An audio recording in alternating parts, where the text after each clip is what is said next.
Alright, so we can't just go in attack mode and lash out every time we hear a piece of information that we don't like hearing or don't agree with.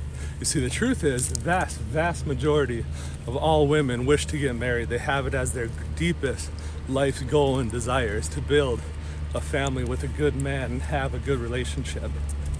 Historically speaking, when we look at studies, every study ever done it shows about 8% of young women, these are typically age 25 and less that they ask these things, say they're not interested in marriage.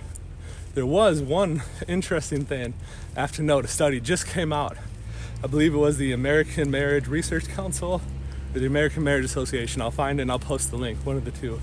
They just showed that if you highly select for both location and the kind of woman you ask, that they found, they went on to Berkeley campuses and then a couple Ivy League East Coast campuses, and found that if you ask specifically women aged 20 and less, then you could find upwards of about 17% said they weren't interested in marriage. But you know what happens the moment they include women older than that?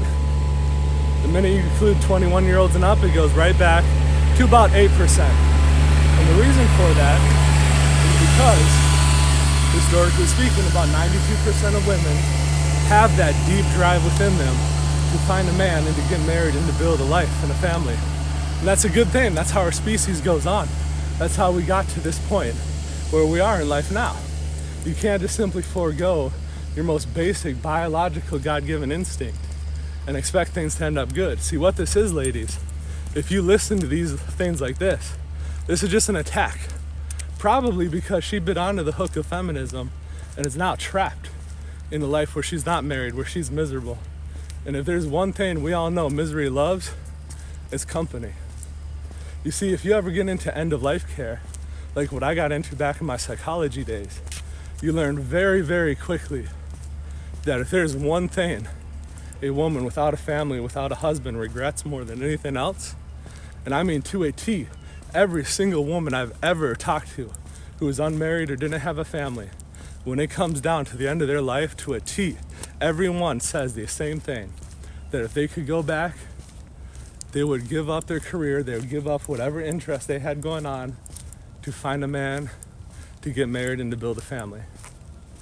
Ladies, don't ever let some feminist trick you or shame you or attack you out of that dream.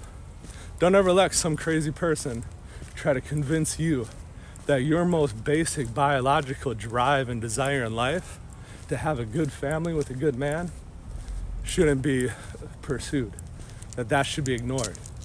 Because that's somebody that's telling you to ignore the single greatest thing in your life that will lead you to a life of happiness, that will lead you to a life where when you're on your deathbed, you're surrounded by loved ones, not people like me, not students in psychology, that where you're surrounded by people who you've raised and who look up to you as the progenitor of their family, that look up to you as their mother, as their grandmother, as their wife.